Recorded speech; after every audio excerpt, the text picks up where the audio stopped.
Muito bom. A paz do Senhor a todos, satisfação imensa, uma boa tarde, prazer imenso adentrar o seu lar, a sua casa. Nós estarmos aqui novamente com o programa Palavra Viva, Pastor Silas com você. Dentro desta uma hora nós vamos tirar um proveito muito grande da Palavra de Deus para alentar os nossos corações. Uma semana que se passou, uma semana que se inicia, e eu quero abençoar a sua semana. Sabe, eu tive uma informação que, mediante um estudo que nós fizemos aqui, uma palavra que foi dada aqui num sistema de estudo, onde nós falamos sobre o passado, né? Esquecer o passado, esquecer as coisas que para trás ficaram. E algumas pessoas, tivemos acho que 2 pessoas que foram curadas até de depressão, elas comunicaram nós, né? Agradeceram, nós oramos por elas, então elas se sentiram muito felizes. E eu tenho uma série de estudos sobre o passado, eu tenho alguns estudos que já no meu retrocesso ministerial, 22 anos atrás, eu iniciei o meu pastoreio, então sempre você está fazendo esboços, né? Às vezes eu tenho esboços de 30 anos, de quando eu era jovem, solteiro, que eu comecei a pregar. Então antigamente estava na minha agenda, então como elas iam ficando velhas, eu fui colocando esboço dentro. Né? Alguns estavam rabiscados pelas minhas filhinhas, que eram pequenas. Enfim, hoje eu estou passando para o meu laptop, porque acaba você deixando aqui dentro de HDs externos, eu tenho outros estudos, e assim segue. Então tem hora que você tem que pegar um estudo desse, ele é uma bênção, né? E a palavra de Deus, ela se renova a cada dia. E nós vamos falar então, em algumas segundas-feiras agora, nós vamos falar um pouquinho sobre o passado. Nós vamos ministrar, são vários estudos que Deus nos deu, nós vamos falar um pouquinho sobre o passado. Então nós vamos nesse momento aqui agradecer a Deus, orar ao Senhor, e nós vamos para o nosso bloco de apoio e nós voltamos trazendo a palavra aqui sobre o passado. Ele precisa ser esquecido e algumas coisas do passado devem ser lembradas. Né? Pai querido, neste momento te louvamos, Senhor, cada um de nós, Senhor, nas nossas infabilidades, Senhor. Ó Deus, somos temporais, somos pessoas que passamos por esta terra, Senhor. E aqui o viver neste mundo, Senhor, para muitas pessoas acha que a vida real é esta aqui. Essa é uma vida fictícia. Essa é uma vida, Senhor, temporária. Isso aqui é uma vida que nós, Senhor, sabemos, que conhecemos na Tua Palavra, que é um período probatório que nós passamos. E que daqui um pouquinho entraremos no mundo real, que é a eternidade, onde é o mundo real. Onde todos nós teremos que viver numa eternidade. Ou com o Senhor, ou sem a Sua presença, Senhor. Numa eternidade, numa segunda morte. Guarda-nos, Senhor. Guarda de entrarmos para a eternidade sem termos aliança e a comunhão contigo preservada. Porque essa vida é um teste. O mundo que nós vivemos é um mundo que nós estamos sendo testados pelas nossas escolhas que nós fazemos. Então visita cada um dos teus filhos agora. As pessoas que estão fazendo escolhas erradas, se tornaram um escudo da sociedade, estão às margens da sociedade, se tornaram marginalizadas. Pai, venha, Senhor, alentar essas pessoas, famílias, derrama da Tua graça. Também pessoas que estão enfermas, moribundas numa cama, Senhor. Ó Pai, ministra agora a Tua cura, o Teu milagre. Visita essas vidas. Pessoas que estão com depressão, com angústia. Senhor, síndrome do pânico. Pessoas que estão atormentadas pelo maligno. Senhor, seja repreendido no nome de Jesus. Saia dessas vidas, liberta essas vidas. E, ó Deus, alenta o nosso coração. Pai, que esta palavra de hoje ela possa ser um conforto, um bálsamo. E abrir a visão das pessoas que estão sofridas pelo passado. Palavras que feriram, atitudes que magoaram, trouxeram grandes ressentimentos, perdas, prejuízos emocionais. Enfim, ministra nesta tarde, Senhor, para a glória do Teu nome. Amém e amém. Vamos lá então. O passado, a palavra passado, ela vem da origem passou, ficou, lá atrás. Por que isso me atormenta agora? Por que isso me aflige agora? Então vamos lá. Eu vou ler aqui uma passagem no livro de Jó, capítulo 1, versículo 1, de um homem que ele teve um processo na sua vida, que se este homem ficasse preso ao seu passado e às privações e às decepções e angústia que ele passou, esse homem nunca mais teria tido sucesso. Vamos lá. Jó, capítulo 1, versículo 1. Havia um homem na terra de Uz, cujo nome era Jó. E era este homem íntegro, reto, temente a Deus e se desviava do mal. O seu gado era 7.000 ovelhas, 3.000 camelos, 500 juntas de boi e 500 jumentas. Era também muitíssimos os servos a seu serviço. De maneira que este homem era maior do que todos os do Oriente.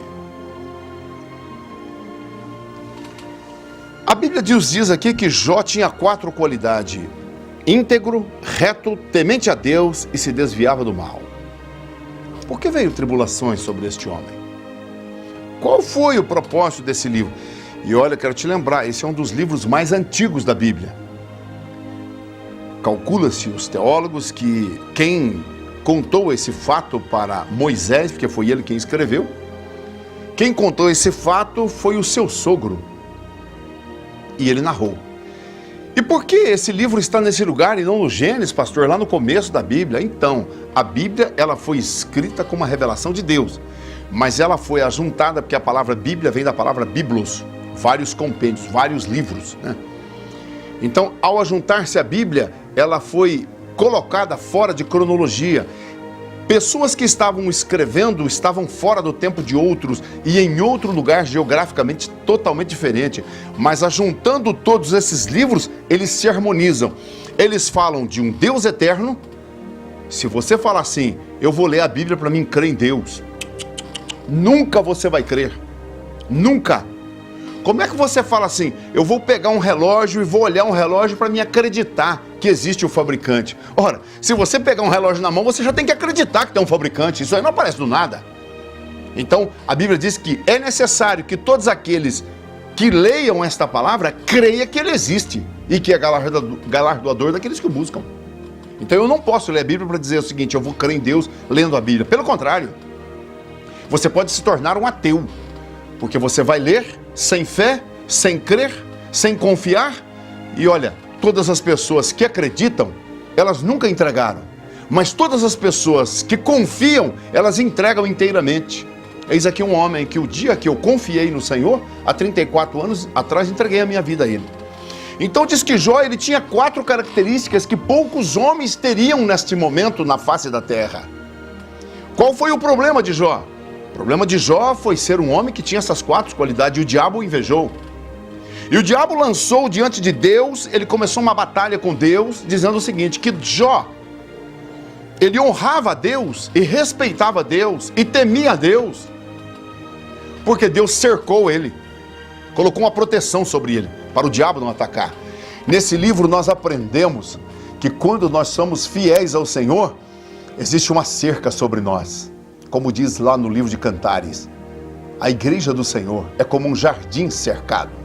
Existe uma proteção sobre nós. E o diabo só pode atacar com a permissão de Deus. Então o diabo disse, como é que eu posso atacar Jó? O Senhor colocou uma sebe sobre ele, uma cerca. A palavra sebe no hebraico significa uma cerca, um muro, uma proteção. Mas toca nele. O Senhor vai ver que ele vai amaldiçoar o Senhor e a blasfemar contra o Senhor e jamais vai te honrar e te amar. Mas como ele é próspero, ele é abençoado, então ele te honra, ele te teme. O Senhor falou, então vai lá. Não mexe no corpo dele, não mexe na saúde dele, não mexa na vida dele. Você pode tirar tudo que ele tem. Tirou filhos, tirou gado, tirou fazenda, tirou tudo, meu irmão. Tirou tudo.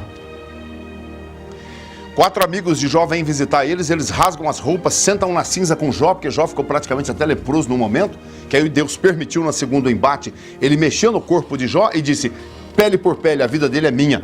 O diabo não pode tirar a nossa vida enquanto Deus não permitir. Não pode. A vida está nas mãos de Deus. Então, ele atacou Jó de uma forma e Jó se sentou na cinza, leproso. E veio os amigos dele, né? Ele faz, o Temanita, Bildade, aí vieram, sentaram, rasgaram as suas vestes, ficaram 7 dias com Jó, chorando, sem falar uma palavra. Você teria amigos dessa forma? Você teria amigos para condoer com você dessa forma? Você lamenta o seu passado, você teve amigos no seu passado? Pessoas que te amavam, pessoas que te respeitavam, pessoas que tinham afinidade com você e te ajudavam você a fugir dos erros, das falhas, das falcatruas, ou você tinha amigo que te ajudava você a fazer errado, a praticar o mal e fazer as coisas deturpadas e diziam ser seus amigos. Quantos amigos levaram as pessoas para a droga? Quantos amigos levaram os amigos para a bebedeira? Quantos amigos levaram o amigo para o carteado e perdeu tudo? Diziam ser amigos. Quantos amigos levaram as pessoas a envolver o crime, dizendo ser amigo? Então sempre o nosso passado, ele vai estar associado a pessoas que entraram na nossa vida e que elas nunca deveriam ter entrado na nossa vida. São duras realidades isso. Então diz que Jó, ele estando nessa situação, perdendo tudo, começa um grande embate na vida de Jó. E nós vamos aproveitar aqui, né? Como dizia meu grande vovô, a vida você pode aprender sofrendo. É bem difícil. Mas você pode também aprender ouvindo o sofrimento dos outros. Ou então você pode aprender vendo o sofrimento dos outros. Nessa parte eu até professo para você que eu acho que eu tenho sido um pouco egoísta. Quem quer sofrer, né? Então quando eu ouço a história de um sofrimento, de uma decepção da pessoa, eu quero ouvir calculadamente para me tirar um bom conselho daquilo ali. Jó, como exemplo de nossa vida, Jó andava diante de Deus com integridade quando Satanás o acusou por confiar em Deus por razões egoístas, por ter um favoritismo de Deus, tá certo? Então veja bem, Satanás, ele está rondando nossas vidas. Satanás sabe que você é uma pessoa que, se for curada, você nunca vai servir a Deus, porque você só queria o milagre. Satanás sabe que se você prosperar, você nunca vai agradecer a Deus, você nunca mais vai servi-lo. Sabe por que muitas pessoas elas não recebem as bênçãos prósperas de Deus? Porque está envolvida no pacote da salvação, elas nunca foram salvas. Elas nunca tomaram uma decisão concreta pelo sangue de Cristo como remissor dos seus pecados e creram piamente na ressurreição de Jesus como um ressurreto mediador entre Deus e o homem. Eles buscam outros auxílios e não confiam em Cristo. Jó, ele era temente a Deus. O Senhor então coloca à prova a fidelidade de Jó. Em um só dia ele perdeu sua casa, seu rebanho, seus empregados e até os filhos. Para piorar, seu corpo encheu-se de feridas e ele foi aborrecido pela sua própria esposa, que disse: amaldiçoa o teu Deus, e morre. Jó questionou muito, mas permaneceu firme ao longo da provação que estava sobre a vida dele. Continuou crendo no Senhor e vivendo com fidelidade juntamente com o Senhor. Você é uma pessoa que está servindo a Deus porque está indo tudo bem? Como é que ficaria se você nesse momento estivesse sendo atacado pelo diabo porque Deus liberara para provar ao diabo, porque ele não tem a presciência? O diabo não sabe o futuro. Olha, meu filho, ei, olha aqui para mim. Meu filho, eu não sou inteligente. Existem pessoas muito inteligentes, eu não sou inteligente. Eu tenho tido sabedoria com Deus para preservar a minha vida, salvá-la com a palavra e ensinar a algumas pessoas o caminho da salvação. Eu não me julgo um sábio, eu me julgo com alguma sabedoria que veio do alto e que ela está sobre a minha vida para poder ajudar as pessoas a chegar ao céu. Então, eu não me julgo uma pessoa inteligentíssima ou inteligente, eu não me julgo dessa forma. Eu me julgo um cidadão comum que estou neste mundo que eu sei olhar e entender o que é escuro, o que é dia, o que é água molhado, o que é seco, o que é rubro, o que é terrível, o que é impenitente, eternitente. Eu entendo algumas questões assim. Mas isso não me faz ser inteligente. Eu acho que inteligentes são os animais. Discernem os tempos com uma facilidade mais do que o homem. Controlam o sistema eco, eles. Sabem viver num ambiente e preservar o meio ambiente. O homem degrada o ambiente do meio, que ele é o produto do meio que degrada todo o ambiente. Então eu acho que pessoas dizerem que são inteligentes é difícil. Não é esse o assunto? Vamos seguir aqui, meu filho. E para concretizar, diz que o original não se desoriginaliza pela originalidade do original. O dia que o original desoriginalizar, ele jamais será original por causa da originalidade do original. Então seja um ser humano original, tá certo? Seja você mesmo, filho, que você será uma bênção. Bom, Jó, ele questionou muito, mas permaneceu firme ao longo desse processo. Ele tinha confiança em Deus, acreditava no Senhor e deixou claro que todo o processo que ele estava recebendo, com a graça vindoura de Deus na sua vida, ele entendia que Deus não estava fazendo aquilo. Deus simplesmente liberará. Eu vou ser sincero para você. Quantas lutas Deus permitiu que o diabo levantasse contra a minha vida? E isso não quer dizer que Deus é mau. Pelo contrário, eu descobri que o diabo precisa pedir licença para o meu Pai.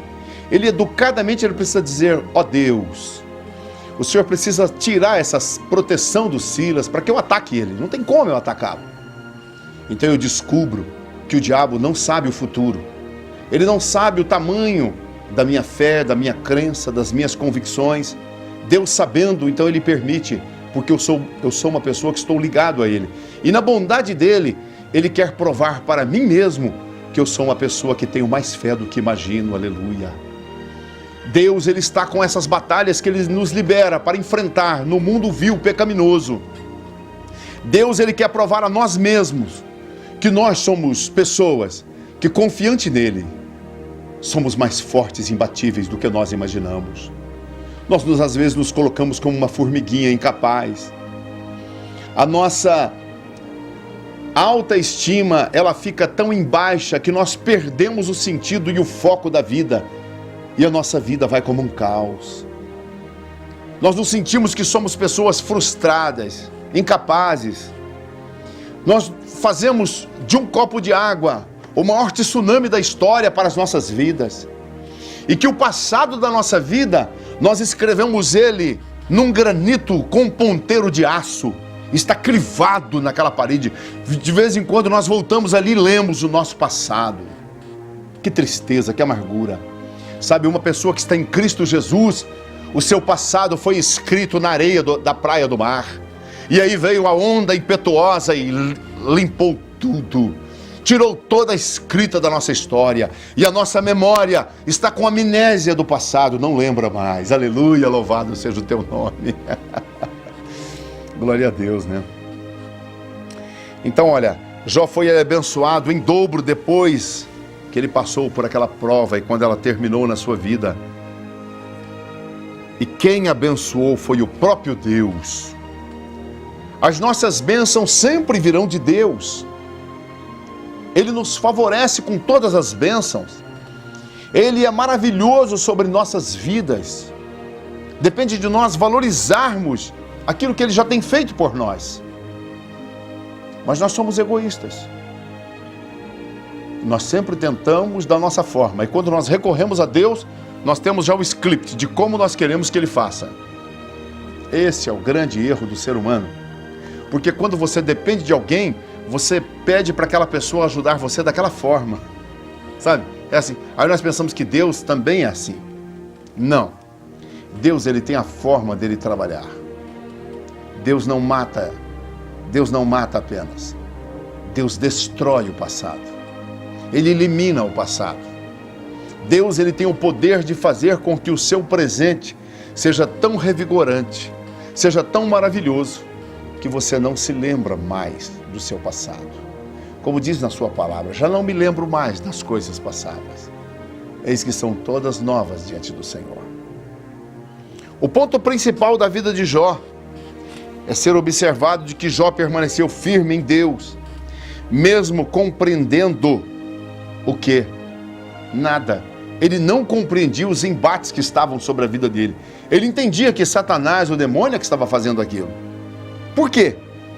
De tantas as provações, se ele não tivesse permanecido firme, não teria sido duplamente abençoado por Deus. Porque ele teve tudo em porção dobrada. Deus duplificou. A Bíblia diz em Jó, no capítulo 1, 6 e 22, o acordo que Satanás fez com Deus para atacar a vida de Jó. Nós encontramos lá. Também no capítulo 42 de Jó, no versículo 10 a 17, fala como a vida de Jó, depois da sua aprovação, foi abençoada. Então, meu filho, muitas das vezes você está entenebrecido como um urso dentro de uma caverna, hibernado, trancado dentro de um quarto. a sua autoestima está em baixa, lá embaixo, meu filho. Lá embaixo. E aí, meu irmão, olha, Deus não pode tratar com uma pessoa que está sofrendo por um passado que não tem nada a ver mais com a sua vida no presente. Você está trazendo, presta atenção, meu filho, o Titanic já afundou. Quem morreu, morreu. Prejuízos que tiveram, tiveram. Sentimentos estão envolvidos, sim, mas não estão em angústia de morte, para que eu pare no tempo e minha vida vire um caos. Então é importante nós entendermos que isso não tem explicação para a nossa vida no presente. Precisamos avançar. E pessoas que estão à nossa volta, que nos amam, elas começam a sofrer por nós entrarmos por esse caminho da contramão da vida. Eu acredito, baseado na vida de Jó, de que quando Satanás ele vê um cristão obediente e temente a Deus, firme na palavra de Deus, ele pede a Deus para prová-lo. Como diz lá no livro de Apocalipse, ele será derrubado um dia, porque nas hostes celestes sempre ele está nos acusando. Foi assim que ele fez com Jó, e a nossa aprovação é sempre no ponto mais crucial, aonde nós temos mais fraquezas. Onde a minha fé e a sua fé está balizada? No que é que nós confiamos? Quais são os caminhos viabilizados do processo de fé, crença e confiança na palavra em que nós estamos alicerçados e embasados? É aí o ponto culminante que começa a nossa vida ser salientada e ela estar fundada em Cristo Jesus como um grande edifício, que não se abalará por fortes ventos ou por ventos qualquer. Como diz lá no Salmo 1, o Salmo 1, ele é muito contundente. Bem-aventurado o varão que não anda segundo o conselho do ímpio, não se detém no caminho dos pecadores. E não tem prazer, não tem prazer no conselho do ímpio. Antes o seu prazer está na lei do Senhor e nela medita de dia e de noite. Pois será como árvore plantada junto a ribeiros de água, cujas folhas não caem, e o seu fruto sempre está na estação própria. Você chega lá na estação, ele tem fruto. Esse é o fruto do Espírito. Os ímpios não são assim. Eles são como a moinha que o vento espalha. O ímpio não tem firmeza. Você já notou que a sua vida, qualquer ventinho, você já começa a derreter e chorar, e amaldiçoar, e xingar, e blasfemar, e nada mais presta na sua vida? Isso é porque você é um ímpio, você é uma ímpia. E o que é ímpio, pastor? Ímpio é aquela pessoa que vai de impétuo à verdade. Ele não acredita nela e bate na rocha e se arrebenta. Então nós temos que entender que existe um Senhor sobre nossas vidas e que Ele é galardoador daqueles que o buscam. Tá certo? Foi assim que Jó fez. A nossa aprovação é sempre no ponto mais fraco de nossas vidas, tá certo? Jó declarou: porque aquilo que me sobreveio era o que eu mais temia e o que eu mais receava, isso me aconteceu. Jó tinha medo de perder os bens. Jó tinha medo que seus filhos morressem. Jó tinha medo que seus empregados fossem embora. Ele temia esse mal sobre ele e receava que isso poderia acontecer. O diabo conseguiu descobrir isso na vida de Jó. Pastor, qual é o medo que você tem? Acabou. O medo que existe na minha vida hoje, presta atenção, filho. Vai estudar um pouquinho sobre o medo. Existem dois tipos de medo. Existe o medo que te acovarda, existe o medo que faz você ser uma pessoa covarde. Existe o medo que faz você não enfrentar as duras realidades da vida e você ser um preguiçoso. Existe o medo que você sempre estará incerto nas decisões a tomar e por isso você sempre fica parado no tempo. Agora existe o medo que ele te faz você fugir do perigo. Existe o medo que faz você fazer um negócio, arriscar, mas não arriscar tudo, porque esse medo controla as nossas ações. Esse medo eu tenho ele. Esse é um medo comum. Ele é um medo que me faz eu não arriscar atravessar uma rua correndo, né? Então, porque eu sou uma pessoa sana, O insano, ele perdeu o medo e a sua vida não tem mais valor. E ele ainda coloca dos outros em risco. Mas uma pessoa que ela tem o medo... Desculpe. A pessoa que tem o medo no lugar certo, o medo devido, o medo que é acertado, o medo que está comprometido com a vida, esse medo, Deus o aprova.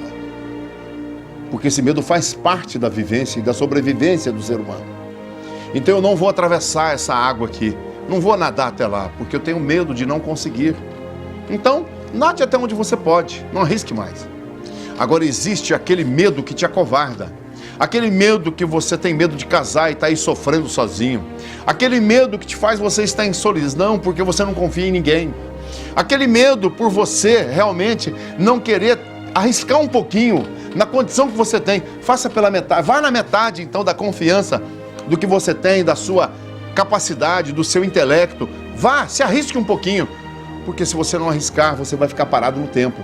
Então esse medo, ele é prejudicial. Mas o medo que faz nós valorizarmos a vida e que nos coloca na segurança dela, esse medo é salutar e abençoado.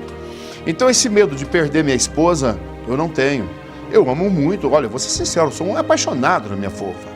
28 anos de casamento, 30 anos que nós nos conhecemos, eu nunca traí minha fofa. Então eu preservo a aliança que nós fizemos. Não existe uma mulher mais bonita do que ela para mim. Então, se você falar, o senhor sentiria se perdesse ela? Claro, mas eu não tenho medo de perder. A morte um dia virá. Fazer o quê? Nós temos que conformar com essa situação. Não, eu não aceito a morte. Mas um dia todo mundo vai morrer, ué. Agora, eu espero sim o arrebatamento da igreja, né? Até estou preparando um sermão aqui para pregar sobre o arrebatamento da igreja. Então eu acredito que nós podemos ser arrebatados vivos. Não tenho medo que uma doença chegue no meu lar, ruim, má. Não. Eu vou sofrer por uma coisa, eu vou ter medo de uma coisa que não está acontecendo, eu vou começar a temer ela para o diabo, desconfiar e querer trabalhar na minha vida. Então esse é um grande problema. Então vamos aqui, vamos correr adiante, que a hora está passando. Espera um pouquinho, vamos lá. Ô Silas, você demorou aqui, meu filho. Só falta você não terminar aqui os tópicos. Vamos lá. Vamos ao primeiro tópico aqui, Tiago capítulo 4, versículo 7. Sujeitai-vos, pois, a Deus. Resisti o diabo e ele fugirá de vós. Quem pertence firme em Deus e quem está firme em Deus e faz uma aliança e confia na vitória sobre o próprio Deus como vitorioso, jamais o diabo tocará nele ou nela. Nós temos que ter convicções dos perdão de Deus sobre nossa vida para não sofrer com o passado. Miqueias no capítulo 7, versículo 18, ele diz: quem é Deus semelhante a ti? Que perdoa a iniquidade e ele não retém a sua ira para sempre? Porque tem prazer na sua benignidade. Deus é bondoso. Deus é manso, ele é benigno. Ele é amoroso. Deus, ele tem uma bondade infinda. Então nós precisamos confiar no Senhor. Segundo, se confessarmos os nossos pecados, ele é fiel e justo para nos perdoar os pecados e nos purificar de toda injustiça. É Jesus Cristo, 1 João 1:9. Lá em 2 Coríntios, no capítulo 5, versículo 19, isto é, Deus estava em Cristo, reconciliando consigo o mundo, não lhe imputando os seus pecados, e pôs em nós a palavra da reconciliação. O que você está sofrendo, moço? Deus nos reconciliou. Eu tive um prejuízo, perdi minha casa, perdi meu carro, perdi o emprego. Eu podia hoje estar muito bem, então isso foi. Preste atenção. E se você tivesse essa casa, e essa casa começasse a trazer sérios problemas para a sua vida, que problema pode trazer uma casa? São muitos. Desde infiltração até desmoronamento, meu irmão, muitos. Desde pessoas cobiçando minha casa, muitos. Desde vizinhos que moram dos lados perturbando, muitos, filhos. Uma casa pode... Se Deus não quis que você ficasse com essa casa, tem alguma coisa... Deus te deu algum livramento. O senhor pensa assim, pastor? Penso. Eu me lembro um dia que um amigo, nós estávamos andando num pomar, e ele falou assim, mas Deus, né? Deus é tão besta mesmo. Olha, Deus fazer uma jabuticabeira dessa, né? Com a frutinha desse tamanhozinho. Aí, de repente, nós andando, me cai uma jabuticaba na cabeça dele. Eu falei, então, deveria ser uma abóbora, uma jaca. Deveria ser uma jaca. Deus é burro. Deus não é inteligente. Rapaz, vai se converter, Deus é inteligentíssimo, meu filho. E a jaca ele fez para você arrancar uma jaca do pé, meu irmão, você tem que ter muita força para arrancar. Agora, eu já vi jaca madura investir na cabeça da pessoa e cair tudo pro chão, né? E não morreu não, porque cai madura, aí ela se abre. Beleza. Deus pensou em tudo. Já pensou se fosse uma melancia que tivesse caído na cabeça dele? Vamos lá, meu filho. Presta atenção. Deus estava reconciliando o mundo. A palavra mundo aqui não está associada ao sistema cosmo, está associado à palavra antropomos. Deus estava reconciliando o ser humano. Deus estava reconciliando nossa espécie. Deus estava fazendo um acordo com Cristo através da sua morte vicária, que Ele viria para nos salvar. Muitas pessoas não se perdoam, por isso, não conseguem receber o perdão de Deus. Deus não ama o pecado, mas Ele ama o pecador. Então, às vezes, tem pessoas que chegam lá em mim, na minha igreja, na nossa comunidade, fala, pastor, e tal, eu tenho esse tipo de defeito e tal, e Deus não faz discriminação de ninguém. Eu concordo plenamente com você, mas Deus odeia o pecado. Ele ama as pessoas. Olha, vou ser sincero, eu amo todo tipo de pessoa. Agora nós estamos aí, né, leis aprovando e tal, o direito dos homossexuais, né, das pessoas. Se você me perguntar, eu nunca odiei um homossexual, nunca. Nunca tive nojo de um homossexual, nunca fui antagônico a isso. Quando não existia lei para isso, preguei para muitos, evangelizei muitos, né? Agora, Deus em si, Ele é um Deus soberano, amoroso, glorioso. Ele ama todos os seres humanos. Agora, Deus, Ele quer que nós... Olha, Deus ama. Ele amou o ladrão da cruz. Jesus amou o ladrão da cruz. Mas Jesus não amava as suas atitudes pecaminosas. Nós temos que entender isso, filho. Deus faria discriminação do senhor, pastor Silas? Sim. Sim, de que forma? Mediante as atitudes que eu vou começando a praticar e não dou mais lugar para ele viver em mim. Ele vai abandonar essa casa. Se isso para você é uma discriminação, então Deus faz discriminação de pessoas, sim. Faz sim. Faz acepção de pessoas, sim. Porque Ele diz, se me buscares, me acharás. Se me deixares, eu te deixarei. Para muitas pessoas isso é acepção de pessoa, discriminação. E não é discriminação, porque Deus não convive onde está o pecado. A pessoa vai morrer. Porque Deus é amor, mas é fogo consumidor. Vamos lá. Para que o passado seja esquecido na nossa vida, primeiro você precisa enterrá-lo. Você tem que enterrar o passado. Por que nós enterramos uma pessoa que morreu? Porque o espírito saiu de dentro dela e o espírito, ao desintegrar desse corpo, ele entra em decomposição. O que dá vida a esse corpo, a esse cromossomos, é o espírito que está aqui. O sentimento, ele pode destruir o espírito, como também o corpo. Porque o sentimento fica pegado à mesquinhez, e naquela revolta que a pessoa está, ela fica presa ao passado. Você imagina Jó, se ele fosse ficar preso ao passado. Perdi os meus filhos, perdi o meu gado. O Senhor está dizendo, mas eu te dei tudo em porção dobrada, Jó. Mas eu amava era aquelas bezerras, eu amava era aquelas jumenta, sabe, eu amava era aqueles burros, aquelas mula, eu amava aquelas mula. Meu filho, aquelas já foram. Estou te dando coisa nova, estou te dando um dia que nunca existiu, estou te dando um ano que nunca existiu na sua vida. Vamos para frente. Aí nós não pensamos assim. Então vamos correr aqui mais um pouquinho. Efésios capítulo 4, 32. Antes sede uns para com os outros benignos, misericordiosos, perdoando-vos uns aos outros, como também Deus vos perdoou em Cristo Jesus. Porque quando Ele reconciliou o mundo, Ele veio aqui para nos perdoar. Isso é maravilhoso, né? Então nós temos que aprender a perdoar. Quem não perdoa vive amargurado, na angústia, no tédio. Não é certo? São masoquistas. O masoquismo é aquilo preso ao passado.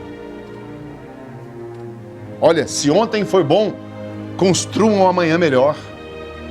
Eu não quero o dia de ontem igual hoje. E não quero o dia de hoje, amanhã igual este. Por quê? Porque eu vou entrar numa rotina. Amanhã tem que vir outras lutas, outros embates, outras bênçãos. Porque é outro dia.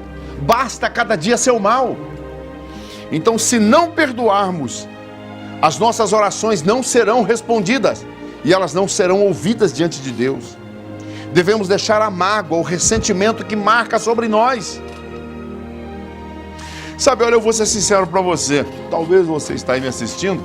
Você diz assim, nossa, esse pastor parece que ele é meio bravo. Não, eu sou bravo e meio. eu não sou meio bravo. Não, eu sou bravo e meio. Opa, como Com o quê, pastor? Com coisas erradas, coisas atrapalhadas. Pessoas que subjugam os mais fracos, pessoas que se apoderam daquilo que não é seu, pessoas que maltratam as pessoas humildes e simples. Ora, por favor, que é isso, meu filho? Esses dias eu estava determinado a fila do banco, quando chegou uma senhora e a fila estava muito grande. E chegou a minha vez. Aí eu peguei, falei, pode vir, minha senhora. Aí todo mundo quis ficar bravo comigo na fila. Eu falei, olha, presta atenção, filho. Concordo com vocês que depois de mim era quem? Vocês. Então tá, vocês acharam ruim? Então tudo bem, minha senhora, pode assumir a ponta aí, vai lá no caixa. E eu vou voltar lá pro fim da fila. Eu tô dando meu lugar pra senhora. Encerrou o papo. Ela tá agora fazendo a minha vez. Aí que falei, vocês não aprenderam a amar o próximo, não? Se vocês não amam e não respeitam uma pessoa idosa dessa, tem que ter uma lei para você mesmo respeitar o idoso, porque senão vocês matam todos eles. A vida é assim, meus filhos. A vida está assim, filhos. Por isso que estão surgindo leis, meus filhos, que até arrebenta conosco, com as pessoas direitas, até porque, afinal de contas, o mundo está tão fechado ao mal, que não tem mais espaço para gente boa. Então vamos lá, meu filho, não fique preso ao processo do passado. Filipenses 3:3 diz, irmãos, quanto a mim, não julgo que haja alcançado, mas uma coisa faço, e o que esquecendo-me das coisas que para trás fico, e avançando para as que estão diante de mim. Ô meu irmão, ô meu filho, sai desse quarto, rapaz, acende a luz aí, vamos pra vida, meu irmão. Tá cozido de preguiça, meu filho. Ó, medo de trabalhar. Ó, eu me lembro um dia que minha avó, ela contava uma história, nós não queria levantar cedo, ela falou assim, vamos Silas, vamos Nelson, levanta cedo, filho, vamos lutar. E nós, já vai. Ela falou, ó, minha avó contava uma história assim, que o fulano levantou cedo, achou uma carteira cheia de dinheiro. Só que aí o filho dela gritou lá, ê mãe, mais besta foi quem levantou cedo e perdeu. O bicho era tão preguiçoso, filho, que reclamou de quem levantou cedo e perdeu a carteira. Então, meu filho, a vida, ela nos dá lições absurdas e nós devemos abraçar as lições da vida. Não podemos deixar que o nosso passado continue no presente do nosso futuro que chegará amanhã. A vida passa muito depressa e nós precisamos viver agora, nesse momento. E você não pode pensar, meus filhos, presta atenção, não vai dar tempo, filhinho. Mas hoje à noite nós temos o altar da oração. Eu vou falar um pouquinho sobre essa questão do passado. O restinho que ficou aqui, do terceiro tópico, o finalzinho, porque lá nós na segunda-feira nós não pregamos. Mas ficou aqui faltando um tópicozinho, que é muito importante, eu não vou poder terminar, tá certo? Eu vou colocar uma vírgula aqui. É interessante nós entendermos uma coisa, que quando nós ficamos presos a um passado da nossa vida, quando nós nos prendemos ao processo do sofrimento do passado, de amarguras, de decepções, nós estamos deixando claro no presente que a nossa vida, ela é mais o passado do que o presente e que a vida que nós estamos vivendo é uma vida de amargura, porque a nossa vida não tem mais sentido, senão preso com aquilo que estava no passado. Então, meu filho, essa vida vai se tornar um caos. Tudo que você fizer está preso ao passado. A mágoa, ela é uma cilada que ela faz com que você se torne inimigo de si mesmo. O ressentimento é uma armadilha que te prende com um cadeado. Você é uma pessoa ressentida. Basta alguém falar que você está errado numa situação, você já se fecha, se tranca, regala os olhos e já fica com aquele ódio. Puxa vida, você se torna uma pessoa doente, meu filho. Depressão, angústia, síndrome do pânico. Não, meu filho, vamos sair para a vida. Olha, se existe uma coisa que não me assusta, é a verdade dos fatos. Mas se existe uma coisa que me magoa, é a mentira, que nada tem a ver com a verdade. E lembre-se que a mentira fica até que a verdade, ela chega. E a verdade, ela sempre alcançará a mentira. Você pode ir até o fim do mundo mentindo e enganando. Eu quero ver você voltar. É sério isso, né? Então vamos abraçar com seriedade, meu filho, a palavra de Deus. A mágoa, o ressentimento deve ser esquecido, porque Deus, ele tem um plano para a nossa vida. Plano de paz e plano de bênção, tá certo? nós vamos ter que ter pensamentos concretos. É o terceiro tópico aqui, né? O Salmo 139, versículo 23 e 24, que diz: sonda-me, ó Deus, e conheça o meu coração. Prova-me e conhece os meus pensamentos.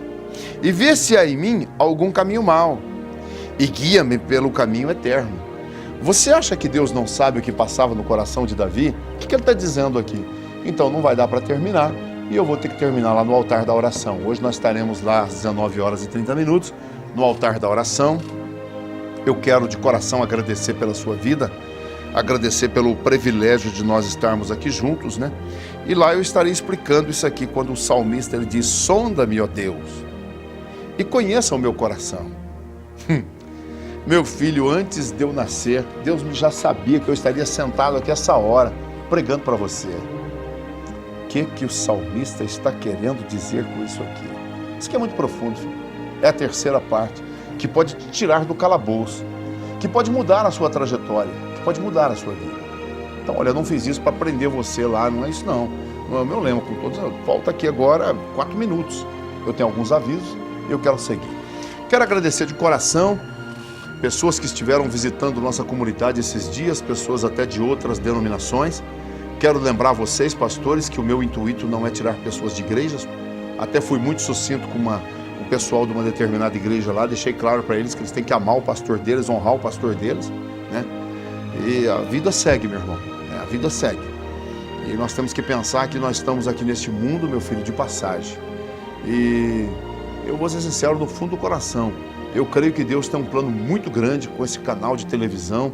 Eu creio que Deus tem um plano muito grande com a vida minha aqui nesse lugar, para ministrar sobre a sua vida. E não estou aqui aferindo minha vida como que se eu fosse o pastor que tivesse mais condição para estar pregando. Não, pelo contrário. Eu acho que eu sou o menor pastor nessa cidade e, como homem de Deus, estou fazendo o ID do meu Senhor, do meu Mestre, que deixou para mim, né? Então vamos em frente. Eu acredito que Deus tem muitas coisas. E eu quero orar por você agora, pastor, que está aí nesse púlpito pregando a verdade, lutando com a verdade. Por você, padre, que faz o seu trabalho nessa cidade, lutando com as famílias, também deixando uma palavra de conforto ao coração. A você, padre, de todas essas paróquias aqui. Acho que o padre Vicente voltou para cá, grande amigo. Um abraço a você, padre Vicente, se estiver me ouvindo, que Deus te abençoe. Somos pessoas que já estivemos juntos, né? Numa determinada reunião, lá fiz a minha homília e eu deixei a minha palavra lá na igreja. Foi abençoado, que Deus te abençoe, padre Vicente. E os seus companheiros também. Eu estou vendo aí, tem vários padres novos na cidade que eu nem conhecia, né? Que Deus abençoe, que Deus esteja com vocês. A todos vocês católicos que têm me ouvido também, que Deus abençoe vocês, estejam no seu lar, na sua vida, na sua família. E olha, pega essa palavra, deixa o passado, enterra ele. E faça como Cristo, ressurja das águas agora e vamos para frente, vamos vencer a batalha. O segundo tópico aqui fica mais ou menos, o terceiro tópico aqui está mais ou menos assim. Se você ressuscitasse dentre os mortos, para quem você apareceria? Para as pessoas que te mataram ou para as pessoas que te amavam? Está no terceiro tópico aqui, nós vamos tratar isso lá na nossa comunidade. Porque tem pessoa que na hora da morte ele queria estar sentado no caixão olhando quem é que vai chorar e quem é que vai achar bom dele morrer, que ele morreu, né? Eu já não penso assim. Que Deus te abençoe. Olha, nós temos essa semana de oração, quarta-feira nosso culto de ensino, sexta-feira libertação, sábado culto com os jovens. Vamos lá, jovens, que bênção. Que Deus te abençoe. Domingo de manhã teremos um estudo do Apocalipse, né? Começaremos a ler as cartas dos Apocalipse lá, então será um estudo abençoado e um grande culto no domingo à noite. Você é nosso convidado especial. Deus te abençoe, Senhor Jesus. Neste momento, ó Pai, onde vidas estão nos ouvindo através deste canal, Senhor, esses lares que têm sido abençoados com esta palavra, a sede que eles têm de ouvir a Tua palavra, dai-me, Senhor, na minha pequenez, na minha humildade, Senhor, a graça de revelar a verdade ao coração dos Teus filhos, sedentos pela Tua palavra. Dai, Senhor, como água que lava e purifica, porque esta palavra, ela é água, ela é bálsamo. Então que entre nesses lares, que leve onde está aquele desconfortado, Senhor, que precisa dessa palavra de orientação, aquele que está oprimido, angustiado, está com depressão, aquele que está, Senhor, num quadro clínico irretratável, irreversível, haja cura e o milagre sobre ele, no nome de Jesus. Senhor, visita essas famílias, visita a nossa cidade. Venha fazer dessa cidade, Senhor, um polo industrial, um polo de trabalho, onde pessoas têm o seu emprego para tratar da sua família, Senhor. Em nome de Jesus, venha abençoar essa cidade. Dê orientação aos políticos que estão em iminência, os que estão agora para entrar em iminência, Senhor, a mudar, Senhor, a política do nosso país e ser um país também abençoado. Eu abençoo essa cidade, a nossa nação, Senhor. No nome de Jesus, seja abençoado pelo nome de Jesus Cristo. Amém e amém. Que Deus te abençoe. E se Deus permitir, porque se Ele não permitir, eu não estarei aqui amanhã. Mas se Ele permitir, estarei de volta. Um abraço do Pastor Silas. Te amo. Fica com Deus.